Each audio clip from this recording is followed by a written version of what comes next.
Hello friends, welcome to my channel. ఇవాళ నేను ఒక స్పైసీ టేస్టీ దొండకాయ పచ్చడి చేస్తున్నానండి. ఇది రైస్లోకి చాలా టేస్ట్గా ఉంటుంది. ఇక్కడ నేను దొండకాయలు, టమాటోలు, ఎండుమిరపకాయలు, ధనియాలు, జీలకర్ర, చింతపండు తీసుకున్నాను. నీళ్ళలో నానబెట్టుకున్నాను అండి. చింతపండుని ముందుగా ఒక బాండెలు తీసుకొని ఆయిల్ వేసి దొండకాయలంతా మంచిగా ఫ్రై చేసుకోవాలి. ఈ దొండకాయలు బాగా వేగాలండి, పచ్చిదనం లేకుండా మంచిగా ఫ్రై చేసుకోవాలి. సో ఇక్కడ నేను ఆయిల్ వేసుకొని ఆయిల్లో దొండకాయలు వేసి ఫ్రై చేసుకుంటున్నాను. సన్నగా కట్ చేసుకున్నట్లయితే త్వరగా ఫ్రై అయిపోతాయి. కొంతమంది పచ్చిమిరపకాయలు వేసి పచ్చడి చేస్తారండి. నాకైతే ఎండుమిరపకాయలు వేసి చేస్తేనే ఈ పచ్చడి బాగా టేస్ట్ అనిపిస్తుంది. సో అందుకని నేను ఇక్కడ ఎండుమిరపకాయలే తీసుకున్నానండి. సో ఇవి తిప్పుకుంటూ మంచిగా ఫ్రై చేసుకోవాలి. ఓకే అండి, మంచిగా ఫ్రై అయిపోయాయి. ఇప్పుడు ఇవి తీసి పక్కన పెట్టుకుందాము.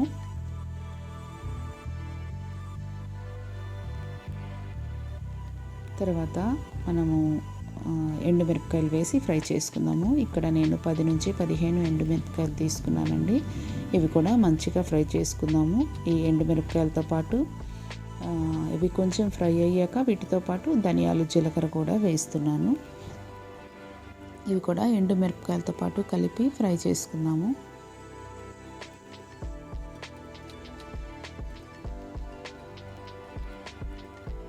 సో ఇవి కూడా మంచిగా ఫ్రై అయిపోయాయి. ఇప్పుడు ఇవి కూడా తీసి పక్కన పెట్టుకుందాం.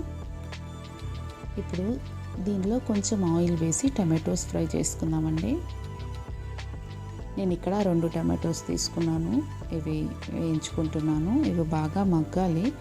సో అందుకని మూత పెట్టి ఈ టమాటోస్ని మగ్గించుకుందామండి.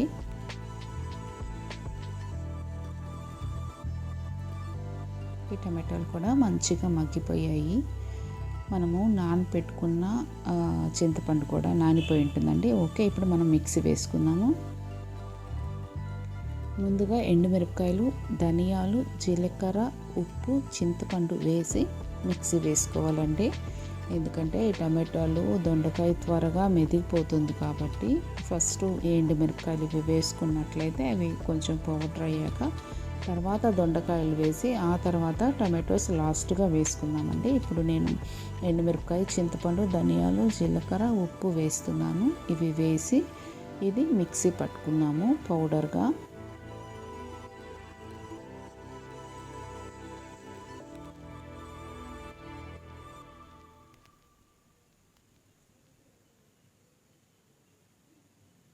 ఓకే అండి, మంచిగా మిక్సీ వేసుకున్నాను. ఇప్పుడు దీనిలో ఒకసారి కలుపుకొని దొండకాయలు కూడా వేసుకుందాము.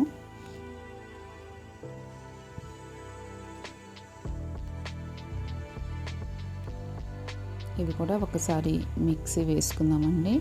మరి ఎక్కువ మెత్తగా వేసుకోకుండా లైట్గా వేసుకోండి. తర్వాత మరలా మనము నెక్స్ట్ టైం టమాటో వేసి మళ్ళీ మిక్సీ వేస్తాం కాబట్టి ఈ దొండకాయలు మరి మెత్తగా అయిపోయినా బాగుండదు. సో ఒక్కసారి ఒక పల్స్ తిప్పి తీసేసుకోండి. ఇది వేడి వేడి అన్నంలో నెయ్యి వేసుకొని తింటే చాలా టేస్ట్గా ఉంటుందండి ఈ పచ్చడి. ఓకే, చూసారా, నేను దొండకాయలు మిక్సీ వేసేసుకున్నాను. ఇప్పుడు మనం టమాటోస్ వేసుకున్నాము. టమాటోస్ ఊరికే మెదిగిపోతాయి కాబట్టి లైట్గా ఒక్కసారి అలా మిక్సీ వేసి తీసేద్దామండి.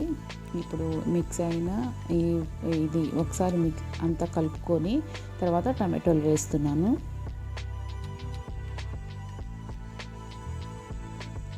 ఇది మరలా మనము తాలింపు వేసుకోవాలండి. తాలింపు వేస్తే ఇది ఇంకా చాలా టేస్ట్గా ఉంటుంది పచ్చడి. ఒక్కసారి ఇది కూడా పల్స్ తిప్పి తీసేద్దామండి. మీలో ఎవరైనా కొత్తవారు నా వీడియోస్ చూస్తున్నట్లయితే ఖచ్చితంగా సబ్స్క్రైబ్ చేసుకోండి ఫ్రెండ్స్. నాకు వ్యూస్ వస్తున్నాయి కానీ సబ్స్క్రైబర్స్ రావట్లేదు. సో అందుకనే నేను అది పనిగా చెప్తున్నాను, నా ఛానల్ని సబ్స్క్రైబ్ చేసుకోండి. నేను ఇంకా మంచి మంచి రెసిపీస్ మీకు చూపిస్తాను. అంతే అండి, నేను మిక్సీ వేసేసుకున్నాను. ఇప్పుడు పోపు పెట్టుకుంటున్నాను. నేను అదే బాండలిలో కొంచెం ఆయిల్ వేసుకొని ఇక్కడ ఆవాలు, జీలకర్ర, పచ్చని పప్పు తీసుకున్నానండి.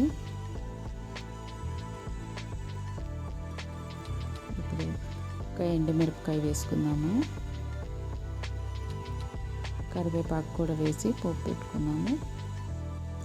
దీంట్లోనే ఆ పచ్చడి వేసేద్దామండి. ఇది ఫ్రిడ్జ్లో పెట్టుకుంటే ఒక 2-3 డేస్ ఉంటుంది. సో నేను ఆయిల్లోనే ఆ పచ్చడి వేసేస్తున్నాను. ఈ పచ్చడి వేసి ఒక్కసారి తిప్పుకొని స్టవ్ ఆఫ్ చేసేసి ఇది వేరే గిన్నెలోకి తీసేసుకోవడమే అండి. రెడీ అయిపోయింది. టేస్టీ, సింపుల్గా, టేస్ట్గా, స్పైసీగా ఉండే దొండకాయ పచ్చడి అండి. చాలా టేస్ట్గా ఉంటుంది. మీరందరూ కూడా ఖచ్చితంగా ట్రై చేయండి. మీకు ఎలా వచ్చిందో నాకు కమెంట్లో చెప్పండి.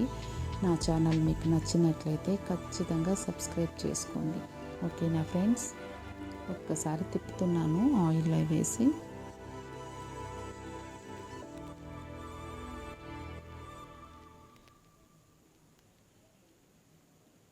రెండు మూడు రోజులు ఫ్రిడ్జ్లో పెట్టుకుంటే బాగుంటుందండి. ఇది ఏమీ ఇదైపోదు, మంచిగానే ఉంటుంది. అంతే ఫ్రెండ్స్, ఈజీగా ఈ దొండకాయ పచ్చడి చేసేసాము. ఎప్పుడైనా మంచిగా వేడివేడిగా అన్నము నెయ్యి వేసుకొని దొండకాయ పచ్చడి వేసుకొని తింటే చాలా టేస్ట్గా ఉంటుందండి. నేను గిన్నెలోకి తీసేస్తున్నాను. ఇంకా అంతే ఫ్రెండ్స్, రెడీ అయిపోయింది చూసారా? ఓకే, మీరు ఖచ్చితంగా నా ఛానల్ని అయితే సబ్స్క్రైబ్ చేసుకోవడం మర్చిపోకండి. ఓకేనా? Thank you.